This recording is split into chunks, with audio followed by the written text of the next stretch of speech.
Welcome ladies and gentlemen to my latest video. Today here for you I have a complete guide on how to successfully complete jungle ruins on not just assassins, as you can see from my first character here, but on 5 different characters. Upon entering, we want to consult the checklist right here. Headhunter quest obtained from the headhunter has valuable rewards upon talking to a certain NPC inside of this instance. Gear off, because the damage stuff in here does to you is based on your health point. Green quest was obtained from the first NPC right where you reported in. Health point, mana point of pos, in general. Make sure your graphics effects are on max so you can see the traps, and very important, make sure you have taken either the Devil or Heaven's quest, which does not matter at this point because we will find out which it is when we complete our first run. Alrighty, right here. Whoa, that wasn't very good. You gotta be really careful about rounding corners while moving. It is best whenever possible to move in straight lines. As you can see here by the zigzag motion, I'm holding down the AW or the WD keys when moving forward at a diagonal. Alrighty. A lot of the learning, if you're not particularly familiar with jungle ruins here, is just observational skills. It would be hard for me to say in words absolutely everything I'm doing and why. It is safest for this part to cross at the right, however sometimes you will see me crossing right through the middle if I deem it to be safe. I'm experienced enough to know the patterns of the positions of those mobs and to be able to spot openings. Alrighty, you might have noticed I have full chi. On any character that you do jungle ruins on, having full chi is a great idea because it's an absolute last defense. If one of those walking boulders spots you, you can always time a triple spark right before it hits you. The boulder will hit you once and oftentimes that'll be enough. It'll go away after that and you can survive a situation that otherwise might have failed that attempt at a run. Alrighty, now assassins are very likely the easiest class to do jungle ruins on for 2 very good reasons. First of all is deadened nerves. The buff, as you can see the white icon there with a little Buddha in it on the top right of my skill bar. If you get hit, oh, you don't die. You just recover 35% health point instead. The second reason is because of teleports.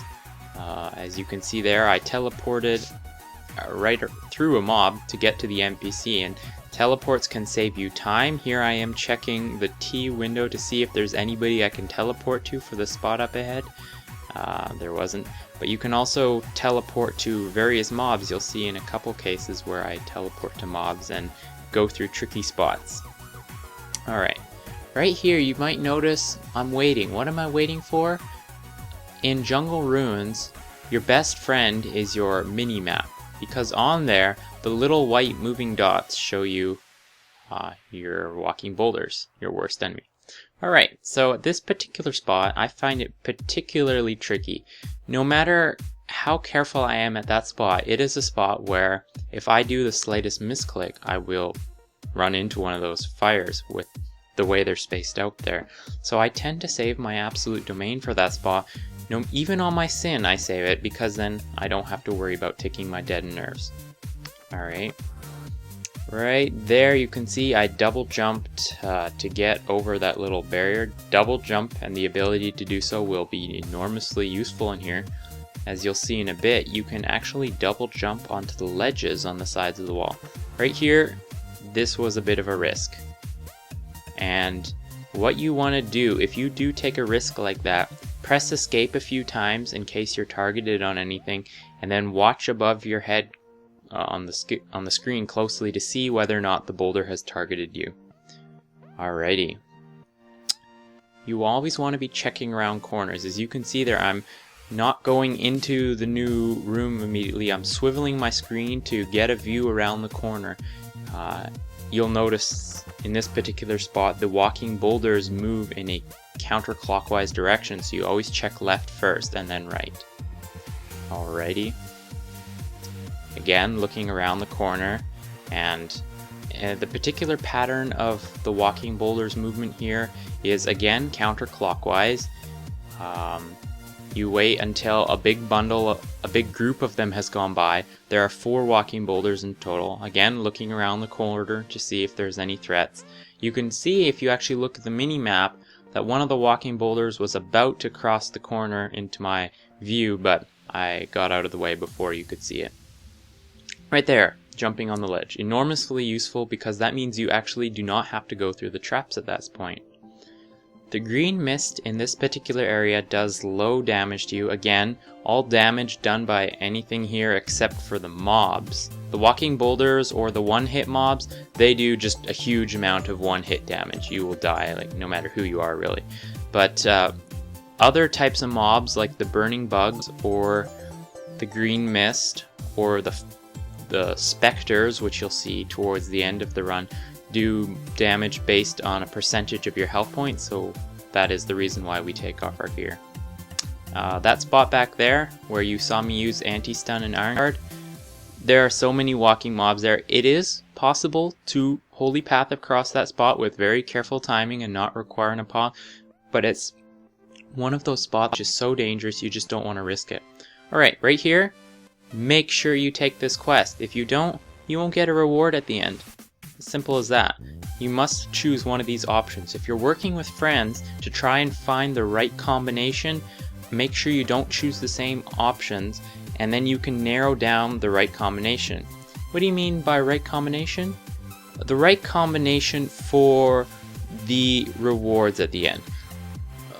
The right combination involves 2 parts. That first quest you took at the beginning, Devil or Heaven, that's one part of the right combination. The second, if you come to the end of your run and you see no quest, then you chose the wrong one.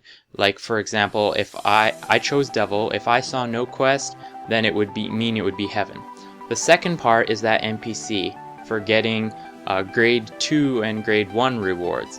There are like 8 or 9 different options, and if you pick the wrong one there but the right Devil, you'll see a grade 3 reward. But if you pick the right combination, then you will see grade 2 rewards and grade 1 rewards.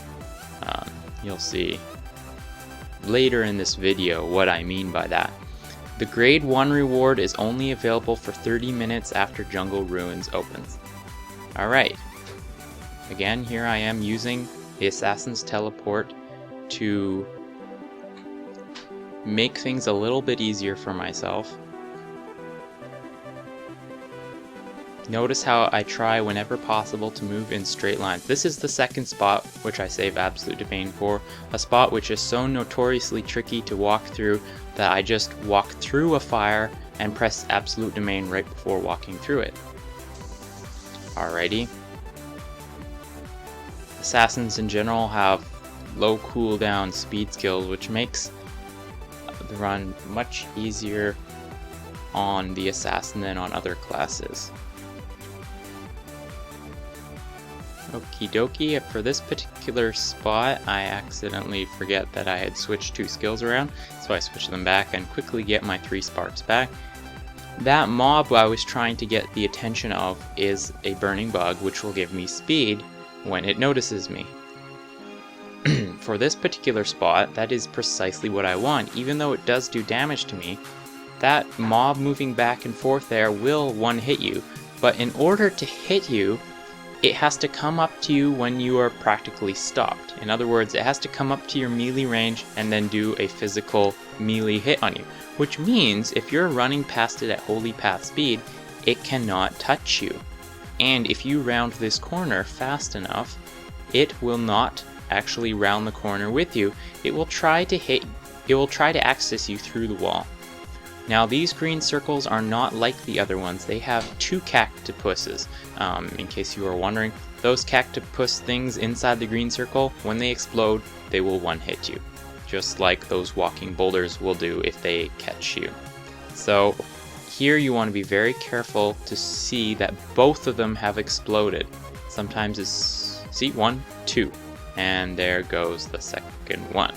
Alright, now it's safe to cross. And just because you can and because it's safe, you buff deadened nerves again. For the last, it would really suck to die right again, and yes, that has happened to me before. So the most efficient way here, you have saved your anti-stun, use maze steps, and hit your iron guard right here. Alright, and oops, a walking boulder saw me, use holy path, de-aggro it, and haha, we have a flag here. What does that mean? That means we chose correctly. It was devil. However, because we don't see other quests, we did not choose the middle one correctly, which means it is not due. So on the next character I try, I will choose an option other than due for that middle quest. And there you can see the reward I got, 100 socket stones and 100 mirages. Alrighty, on to the next character. At this point, if you are doing this run on multiple characters, you want to bring every single character you have, log them, bring them inside the instance, take the green quest, and then log them out. And finish with the character you're going to do next, and then follow the same checklist as with your previous character. Check your graphic settings, gear off, quests taken, a pot's ready, health point, stuff ready. This character doesn't have a charm, so it is particularly important, as you'll notice, that I build up my chi to 3 sparks. In the event of emergency, in fact, near the end of this run, I end up doing so, I am forced to triple spark to recover some health point just from some ordinary burning bugs doing damage to my character.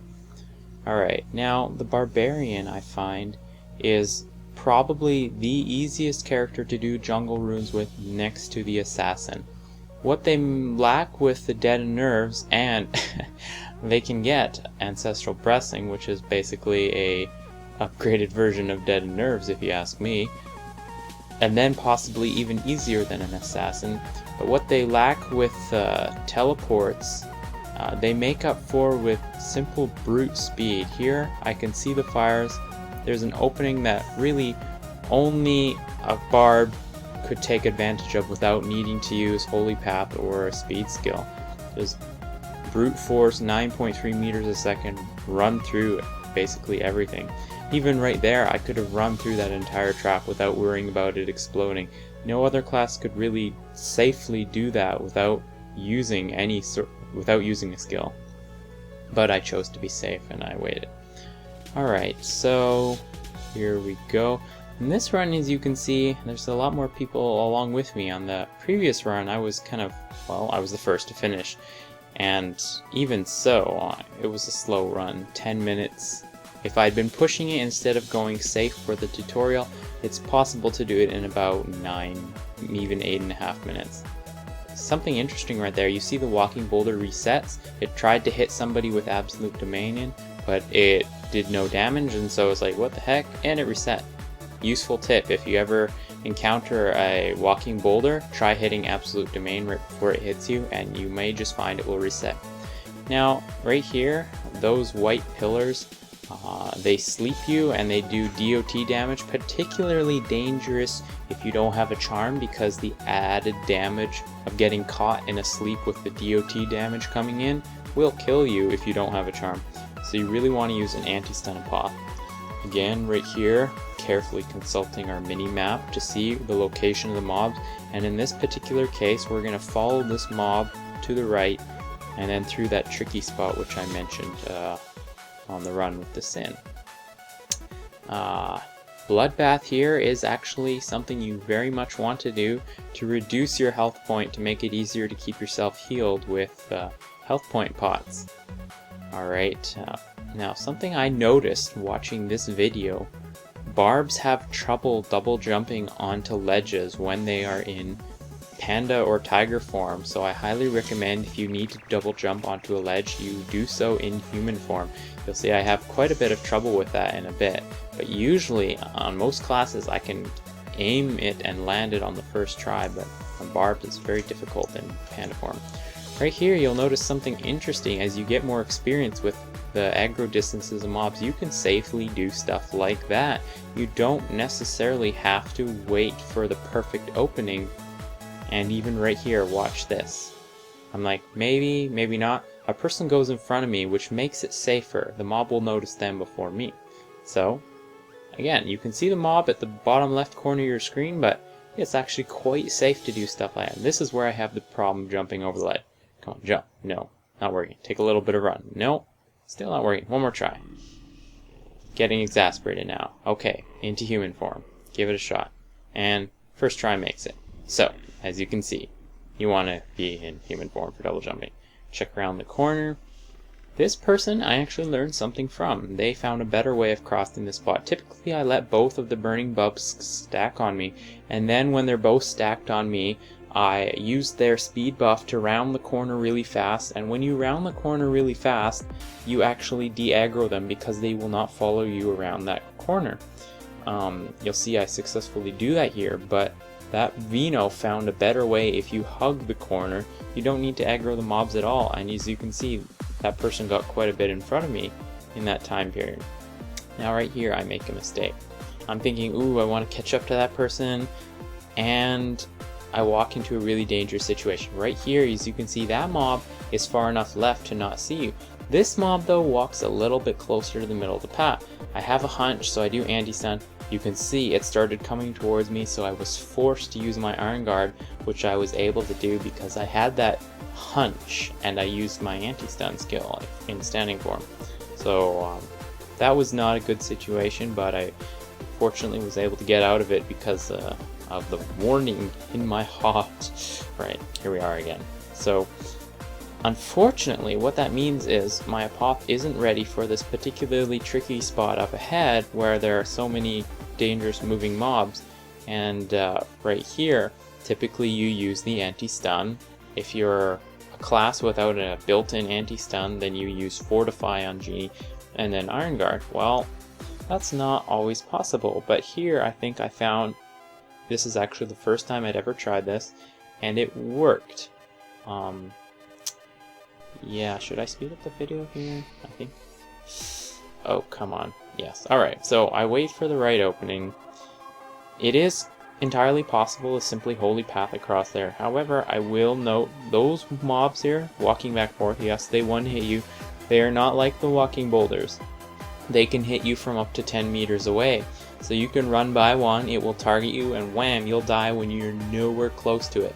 So it is highly dangerous to try simply holy pathing across, though I have proven to be possible. I do not recommend it at all. So I run, and then halfway through I hit the absolute domain, and that gets me safely over. They do not follow you into this section of hallway very far. Alright. Again here, the brute speed, you can just simply run through that trap. Even though it's spawned, you'll get safely to the other side. That fire there that moves to the right, typically you need to holy path to this middle part here because it doubles back quite fast, but on a barb you just simply run through. Very useful. So I chose Do last time. This time I will try Pain. Haha. It's a pain, I know. Alright, so I want to get the attention of that mud bug in this. There we go. Because if you simply start running through, you'll get caught in one of these green traps and then you're in big trouble. So you make it explode first, and then you start running through here with the WA and the WD pressing to get those nice diagonal lines. Now what you'll see here, I was running in human form. When you get the speed buff from a burning bug in tiger form, you go way too fast. It's scary fast. So it is, if you can't handle that sort of speed, I recommend you run through this particular section in standing form. Here we hit the anti-stun because of two reasons. For one, it avoids problems with that mud bug who might immobilize us. Right there, it just glances off of us and on we keep going. Secondly, the Frost Spectre, there's a single Frost Spectre which you'll encounter, will slow you down a lot. It's a long-lasting slow debuff, which is super annoying to deal with, and is in fact the reason why I go fire, because it's a lot faster. The mobs here speed you up. The mobs going the frost way slow you down. So if you can do fire, I do recommend this path. However, some people just aren't able to thread their way through these fires and are forced to go frost way. Typically, whichever one you learn first tends to be the one you stick with, but I think fire is probably definitely my favorite way to go. Alright, so right here, as you can see, Absolute Domain is in cooldown because of the way I was forced to use it earlier. I could have waited for my Apoth back then, but then I would have just done my waiting then instead now. So I wait for the Absolute Domain, and right here, as you can see, the problems with being uncharmed, a number of these flaming specters, have started hitting me, and my health point pot is starting to have trouble keeping up with the damage they're doing. Their damage is quite small, but there's 4 of them hitting me now, and once I go into tiger form and they're still hitting me, and my health point starts creeping dangerously low. Once the burning bugs start hitting you, you really got to be careful. So hit the Absolute Domain, run through the tricky spot, make sure that that walking boulder isn't anywhere dangerous, and then run through this room. Alrighty, so okay, take a right, then you go straight, just a little jot around that fire there, and make sure you the first few times you do this, you want to really be paying attention to your mini-map. Okay, I've got a burning bug on me. Good. What am I waiting for? I'm waiting for my genie to fill up. In the event that I need to get away, for example, if one of those fires that moves back and forth actually followed me around the far corner, I would want to have a holy path to get away from it. So I let my genie fill up all the way before I start my run through the fire, because once you start, you really don't want to stop. If you go too slow, they can follow you around a corner, so you want to do the entire run in this little section at maximum speed. Alright, and Barb does have the advantage of going extremely fast when a burning bug gives you the speed buff. I believe it's this percentage speed buff, so Barb certainly benefit from it the most. I think you're moving at pretty much holy path speed when you're in tiger form with the speed buff. Alrighty. Again, Barbs can sometimes have a little bit more trouble jumping over stuff in tiger form, so you do have to watch out for that. Alright, right here you can see my health point is getting dangerously low, so I recover it with a triple spark, so that chi I've been building up all run definitely did come in handy here.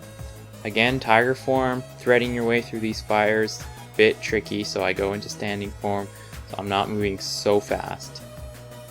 Alright, and you can see that in the green circle there, I had just seen the fire explode. Now look here, one bomb goes, 2 bombs go, safe to cross.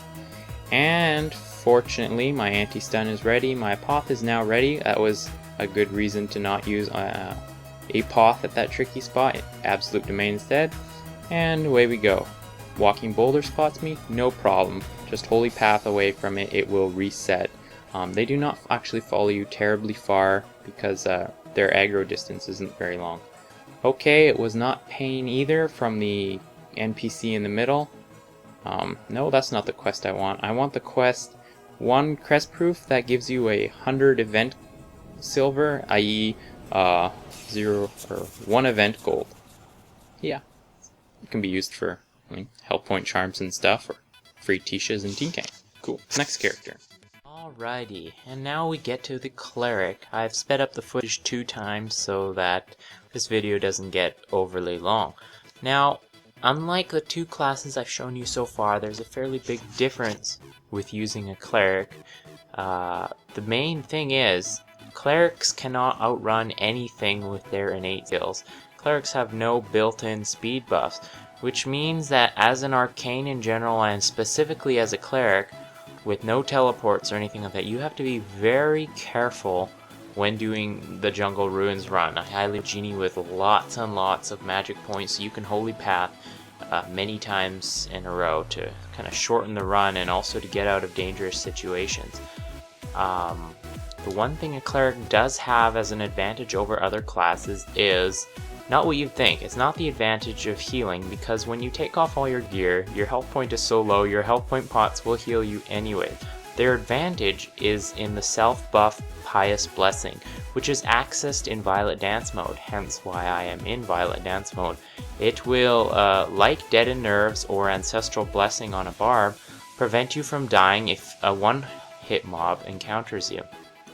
Alright, so very useful to have your shadow binders here, especially as an arcane, because Otherwise, you have to expend your entire genie holy pathing across with the vacuity powder. Right here you can see I get caught with the sleep. The anti-stun ran out a bit too soon. You can see the charm ticked and went down another tick. So if I had been uncharmed, that would have spelled my death right there. So it is nice to have a charm. Or if you don't have a charm, you may be forced to take that section slowly. Here I investigate, I back up because there's a mob coming. And right here you can see I use Pious Blessing to show it is possible to thread your way through here. However, it's dangerous. You can see right there the mob, the fire thing, noticed me, the one on the right, because I got a little bit too close. If I had been a tiny bit closer, it would have hit me, which is really why I hate going through that section. It's so hard to thread it perfectly. Alright, here I just kind of go around the mob. You can do that once you're kind of experienced moving through here. Alrighty. And around the corner, now if you look, you'll see there are only 2 of the boulder walkers in this particular section. So you wait for the second one, and now you can actually go the opposite way to the way they're moving. Instead of moving with him, you can holy path. There you see the first one coming around. You can beat him to the punch though. It's kind of a shortcut. Alrighty. Looking around the corners, and 1, 2, 3, go. Alright, hop up onto the wall. And right here I have a little bit of trouble going around the corner, but I make it without any incident. And again, up onto the wall here, just so I can get around those green circles without having to stop. It's quite convenient. Now, for all the tricky spots as a cleric, you have to have Holy Path ready. So you gotta be really a lot more frugal with your genie. And at times you simply have to wait for it to fill up, whereas with other classes you might instead use a speed skill, or just as a barb, you just simply run. Right here you can either fortify Iron Guard, or my preference is to use this one, because again you can save more genie instead of using the fortify and holy path. You only need a few seconds of immune to damage, so I prefer to use the 8-second Pangu Essence, which is what I use. Not worried about walking into the circle with the mob there, because I can purify it instantly on cleric. As an arcane here, I do have to holy path with that section. And I always joke about this. When the result is mystery, choose mystery. Alright. Make sure the mud bug has been destroyed. When it uses its immobilize, it disappears for a few seconds. And the first few seconds after it respawns, it will not notice you, which is useful. Alrighty. Now, an interesting thing, if you continually move through this section, the mobs will never actually catch up to you. Like the walking boulders or the other one-hit mobs, you have to kind of stop moving for a little bit of a fraction of a moment for them to catch up and get a good shot off on you. So if you simply keep moving, they won't actually catch up to you. That's very useful to know. Oh, good grief. Oh, okay. Somebody was phoning in the background. Alrighty.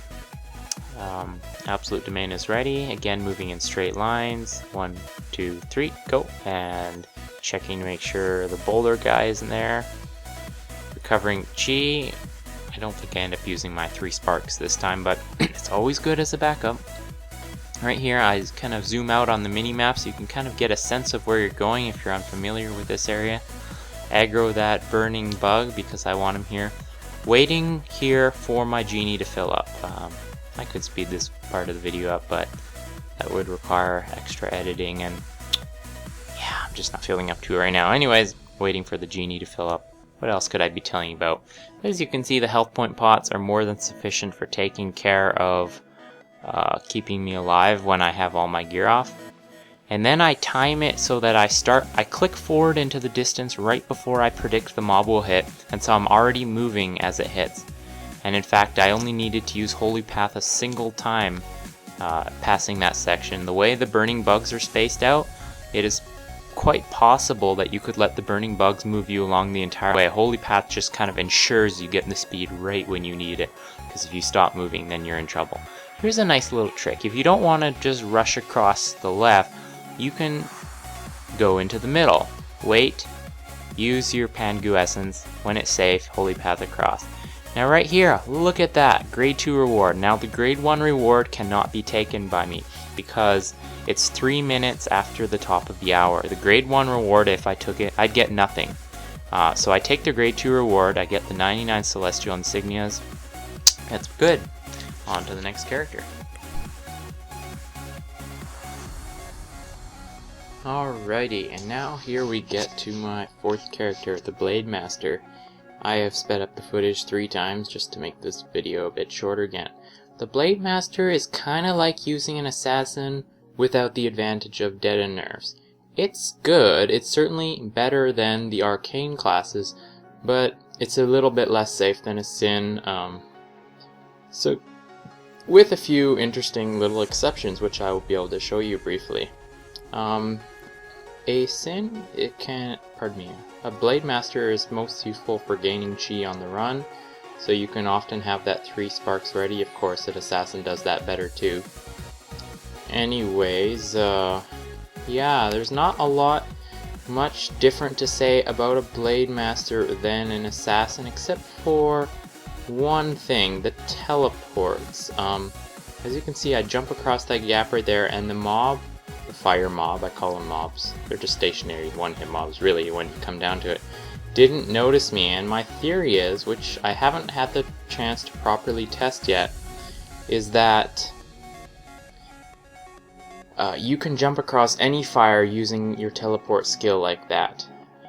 I'm not sure of this yet, but it would certainly make blademasters quite good at this event if they could jump across a number of spots where there are fires blocking the way. So if someone has a blademaster, feel free to test that, or I will do it myself the next time I do jungle ruins. Alrighty. Leaps can be useful for getting across and out of tricky situations in the green circles when the poison mobs show up suddenly. And the long anti-stun, 15 seconds as opposed to 10 on a sin, does make it a bit of a breeze to run through that section and hit Iron Guard right when you want to. Okie dokie. And because last run we discovered that the right combination was Devil Mystery, we picked the same one again. Now, technically speaking, you don't need Devil, you only need Mystery to get the 2nd grade quest.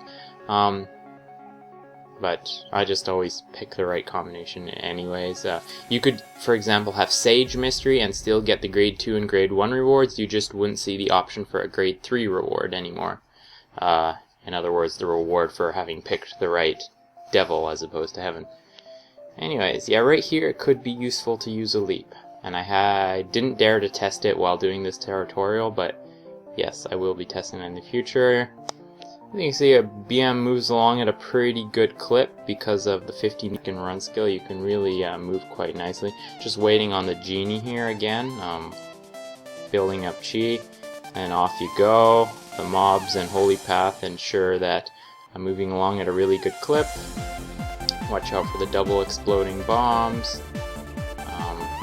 The gaps here between fires are larger than in that zigzag section where you zigzag back and forth earlier, which is why I twist the screen around to ensure I get just the right angles. And there we go. Pick up my 99 insignias and my event gold. Yay! Alrighty, and the last character I tend to do jungle ruins on. I usually do five characters per day of jungle ruins. After that point, typically you can't access the grade 2 reward anymore, and then it's not worth doing on an extra character, I think anyways. So anyways, 5th character, Seeker. Seeker is kinda like a mix between a Sin and a Blademaster when it comes to jungle ruins. You're not as fast as either. You have teleport of the Sin, but it's got a lower cooldown. Basically, in terms of jungle ruins, the Seeker is inferior, which is why I tend to leave the Seeker till last. If I mess up on the Seeker, it's not as bad a thing. And I do kind of mess up on the Seeker a bit, but not in the way you would think. I forgot to check the checklist, and what that means is, in a moment I discover that I have only 1 health point pot. That's right, just 1 health point pot. You can see the problems that would come with this when we get to that section later when there's a lot of burning bugs hitting you, and before I was spamming those health point pots to tank it for a little bit. Yeah. Alright, right here I have to switch hard drives that I'm saving the video on, hence the little blip. Alright, we continue. Things are going fairly smoothly. And yeah, I don't know, there's not a lot more for me. There's not much more for me to say at this point other than you going out and practicing Jungle Ruins on your own. I've done mostly the same thing with a few little minor tweaks depending on the class each time. Now, right here, Seekers, it's a bit tricky to get anti-stun unless you're Sage with the Sage running skill. With the health point charm, it's quite tricky to actually drop your health point below 40% safely in Jungle Ruin. So I just use the running buff and absolute domain to get past that particular section there, which is so dangerous. You can see here I try QPQing, but you can't target anything fast enough to QPQ that immobilize off. QPQ isn't really helpful in here for a Seeker. What if you accidentally tab to remove an immobilize earlier on and you tab to a boulder walker? Yeah, that would get you dead pretty quick. So yeah, aggro the immobilized mob so that it dies and you can safely start going through here. So you can see I kind of timed this wrong. I keep running into the exploding things. I should have started my run a few seconds later, and whoa, I almost got caught there. That was a nasty bit of work. Right here you can see I have a slow debuff on me because of a Frost Spectre. I had to do a triple spark so I wouldn't die even with my charm. So many burning bugs and flaming specters were hitting me that I was going to die there unless I recovered a bit of health point and gave my charm time to catch up. Fortunately, Absolute Domain is ready to go, and so I use that speed buff and get through that section. Alright, almost done the video. Yeah, building up some chi, as you'll see, it was a good thing too, I think. Alright, so I have 2 sparks. You know, if in emergency, you can double spark and hopefully resist something nasty. So right here, I get here and I see that immune to damage. I wasn't sure whether it had followed me around the corner, so I time a double spark to when I thought it would catch up to me. And I can't even tell looking at the video whether it did catch up or not. But hopefully, well, as you can see, it didn't end up mattering.